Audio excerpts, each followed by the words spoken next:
Today is Sunday, August 20th. Where did August go? And this is your farm garden tour. We spent Friday night and Saturday, moving Gavin back into his dorm in Peoria, Illinois. Then we drove up here on Saturday and arrived late. And then this morning we got up and came out, and pretty much all we did today was harvest. So we'll show you the harvest because it's all sitting out on the picnic table, but it's getting to the point now where it's not as exciting to show you what the garden looks like because there's parts of it that are dying and are completely done. So, it doesn't look great, but you know what? It's doing what it's supposed to do. It's growing and providing us with food. All right, so over here we've got our Nakota potatoes. We're letting them be until their foliage dies, and then we'll dig those guys. The beans are nearly done. Some of the foliage here is turning yellow, kind of starting to die. We picked through here again. I would take that guy.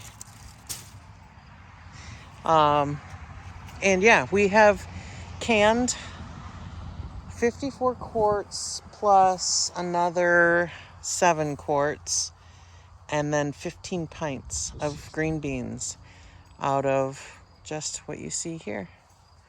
And some have been given away, and so beans, I would stamp that as success. They're feeding us now, and they will feed us until we grow them again next year. These potatoes are all doing well. In our last video last week, we did harvest some where the foliage was dead. These guys are still alive, so they stay in the ground, which again is the best place for them to be until we're ready to take them out and then store them someplace cool and dry. The peas are pretty much done. Duke is really the only one eating these, and maybe Joel. There are a good number of snow peas on here that could actually be taken off and eaten. There you go. Snack, snack, snack. Munch, munch, munch. Down here on this end, we've got the kidney beans and volunteer tomato. These are kidney beans. They're starting to yellow and they're starting to dry, which is good. That's what they need to do so that we can shuck them out of their pods and store those dry. And then we've got the pintos down here. They're doing the same thing. Lots of weeds. I've kind of given up. I just don't have the time to do the harvest and do the weeding and do the preservation on the harvest. So priorities. That's the way it goes. Carrots. We did pull some of these today because we have a plan to use them in a dish that we're going to be making this week. Probably the star of the garden, and some of the foliage on these looks pretty tough too, would have to be the tomatoes. I mean, these are Amish paste tomatoes. Again, we harvested everything already today, so I'll show you what we got off of all of these plants, but there's still plenty to ripen and to come. So we are going to be making things with tomatoes for the long term. These guys are absolutely crazy. These are called Mortgage Lifter, and they are an heirloom variety, which a lot of heirlooms tend to have some issues. What people like about heirlooms is that you could save the seeds from these, and you'll know that you'll get this exact kind of tomato when you plant it again next year. If you grow a hybrid, the hybrids are created to eliminate imperfections like you see in some of these. Like this has got a bunch of cat facing on the bottom of it.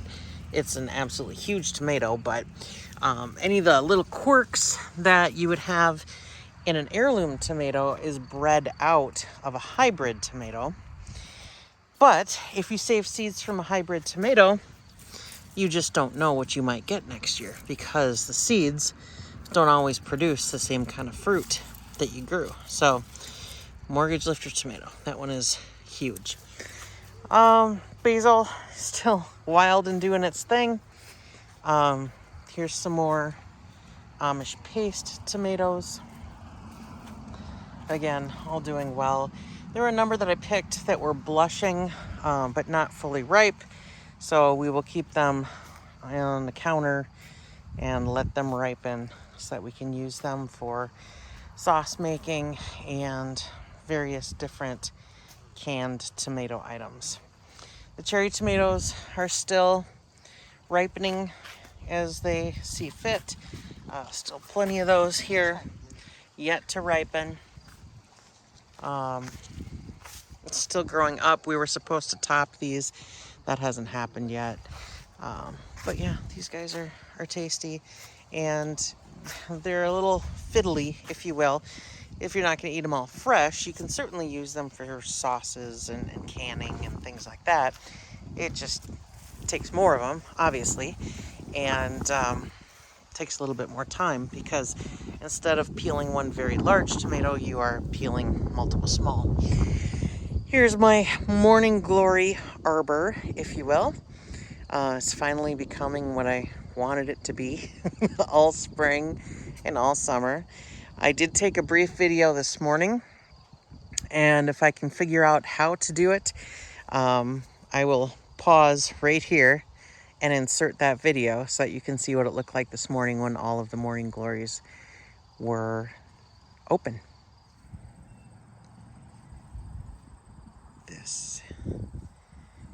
This is what I had wanted from the beginning on my arch trellis with the morning glories. So I'm just going to take you on a little tour and show you why I wanted it and what I love about it. So it is reaching new heights. It is reaching out and grabbing tomatoes, but it is so peaceful and pretty. And I'm going to take you inside. This nice shade. These beautiful flowers.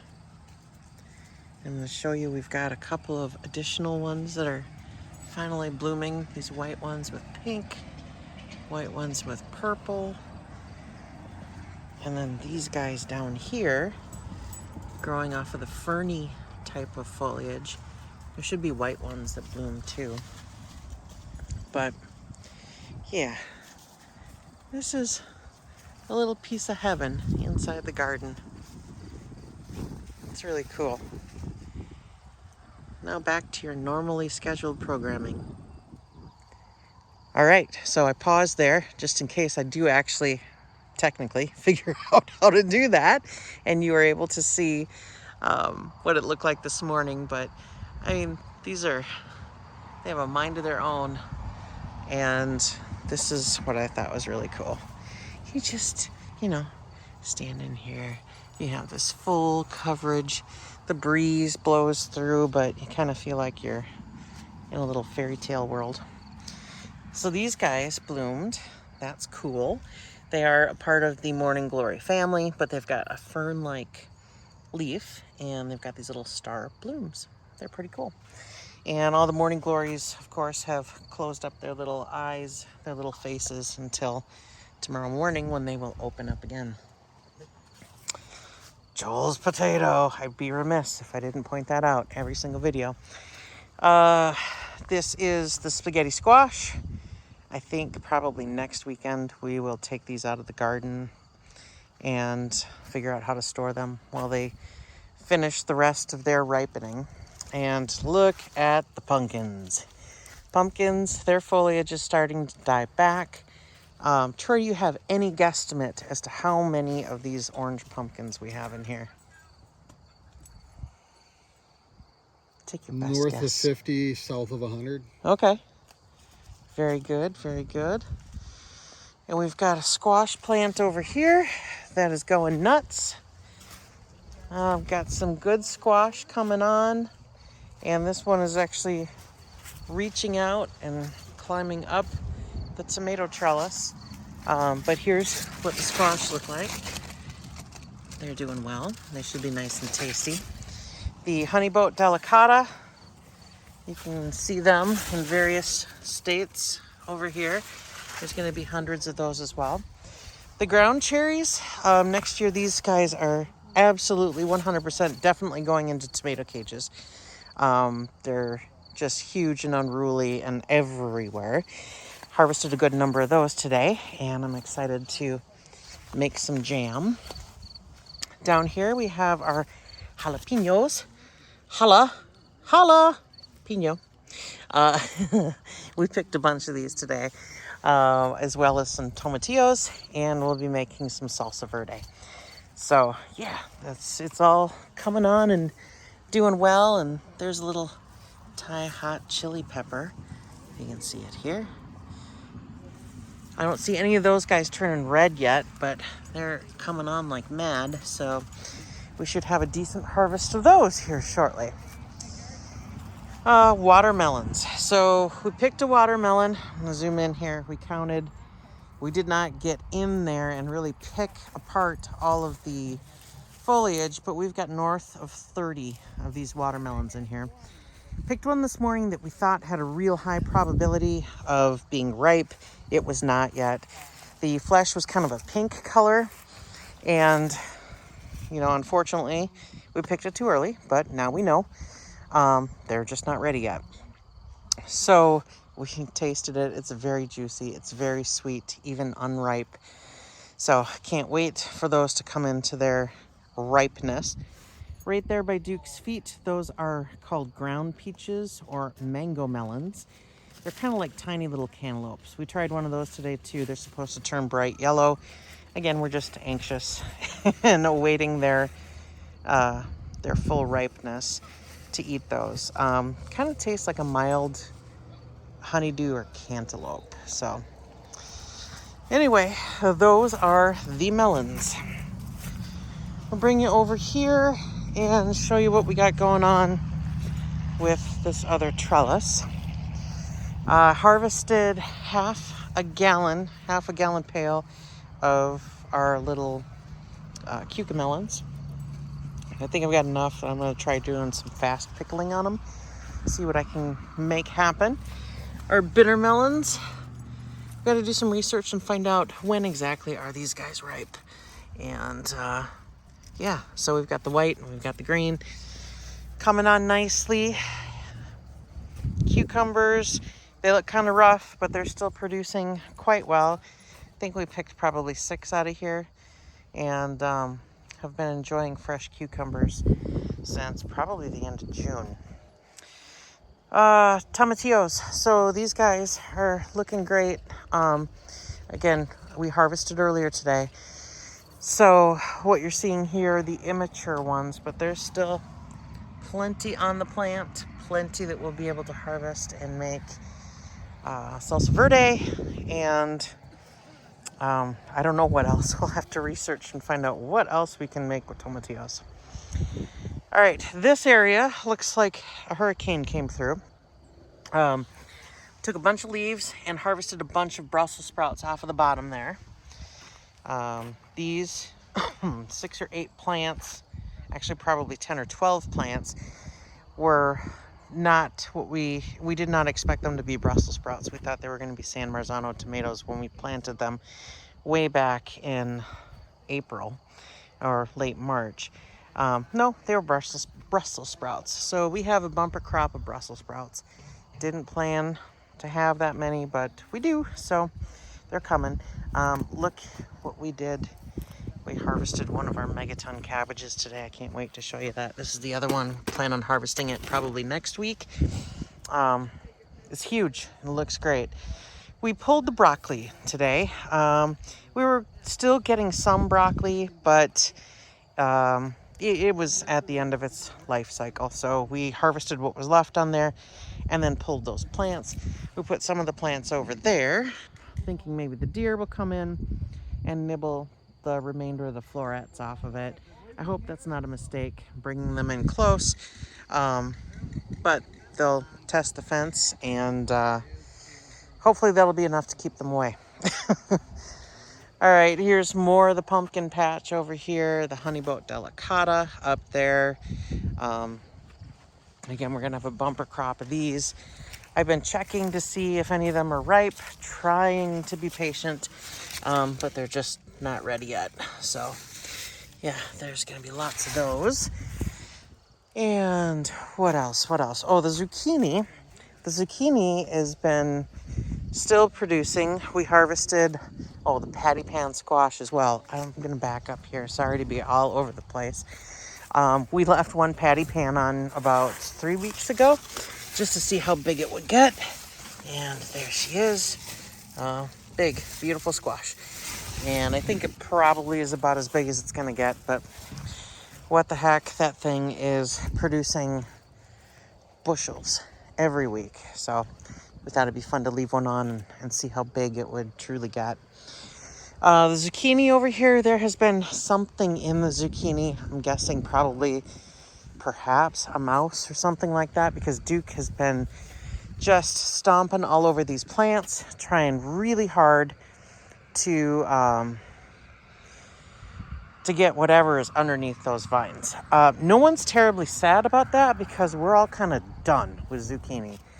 These things produce probably 15 or 20 a week, and it is insane. A little zucchini'd out. But anyway, let's come over here and take a look at the harvest. So this has become our harvest table. And the beans, like I said, are slowing down. This is probably 3.5 gallon pail, and that's what we got. Some of them are too large.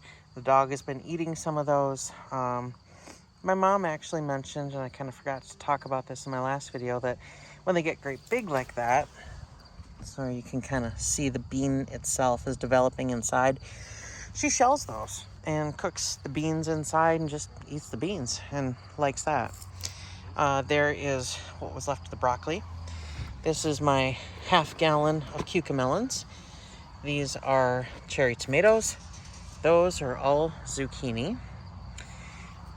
These are Brussels sprouts that we picked. And these are the tomatoes that we harvested. Again, when we were walking through the tomatoes, I mentioned that some of these are not quite ripe, and that's okay because you can see how many are going to be coming on. We can set these on the counter in various locations to allow them to fully ripen. We're going to start working on recipes for what we can do with fresh tomatoes to make sauces and such for our dinners, and also to preserve. So what I wanted to do was to get the scale out. We've got the scale. Let's go ahead and pick the biggest one. That is 1 pound, almost 4 ounces. And that was one of the Mortgage Lifter tomatoes. That's the cat facing on the back of it. Like I said, it's not rot, it's hard. It's fluke with the blossom that causes that in the bottom of the fruit. And again, this is quite common for heirloom varieties. So as we use those, as we eat those, you just cut that out and it's no big deal. That's an Amish paste. 1 pound, almost 2 ounces. And yeah, I think those are the biggest of them. But here, la pièce de résistance. This is our megaton cabbage. Pick up that leaf so that we can see that leaf. You could shingle a roof with these leaves. And we really, truly will have Chipotle burrito size stuffed cabbages when we make stuffed cabbage. But this thing, how much does it weigh, Troy? 16.9 pounds. 16.9 pounds. And flip her over, there's a little bit of dirt on it. But the thing is solid. Solid and beautiful and about as nice a cabbage as you could find. Coming down here, we've got some carrots. Carrots are not really ready to harvest yet, but here's what happens when you don't thin them early, or you leave a couple that are too close together. Check out this bad boy. 1, 2, 3, 4, at least 5 legs on that thing. And there's a really nice looking one. So we do have some nice ones coming, multicolor. I think this one maybe a yellow color, and then this one is what, purple? No, and that's that one that's red that gets redder when it's cooked. Oh, look, that dyed my thumb. That should be fun.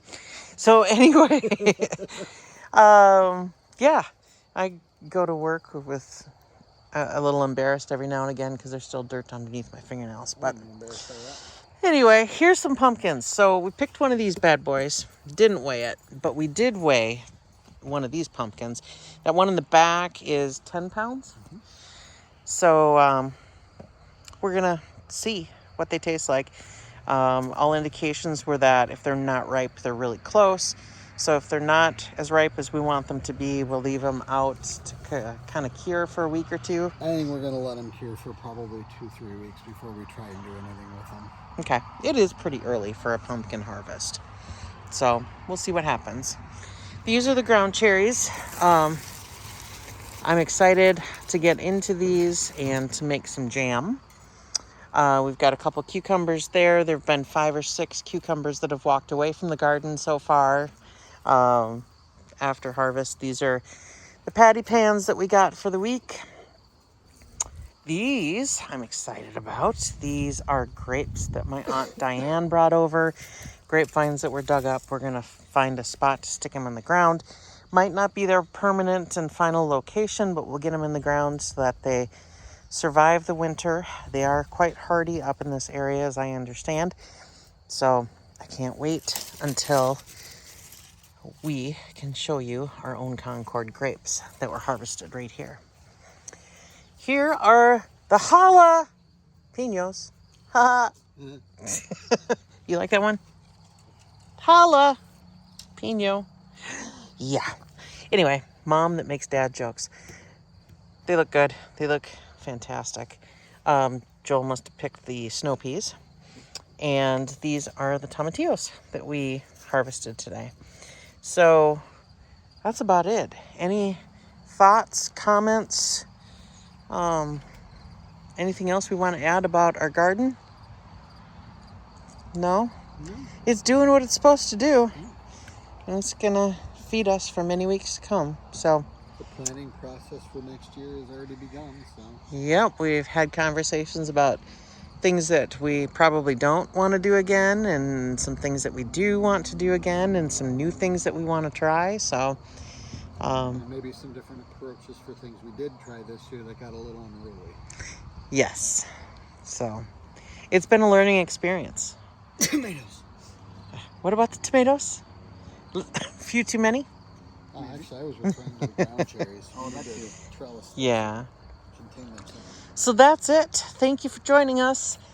Hope you have a wonderful week, and I'll be excited to show you what's happening in the garden again next week. Until next time, take care.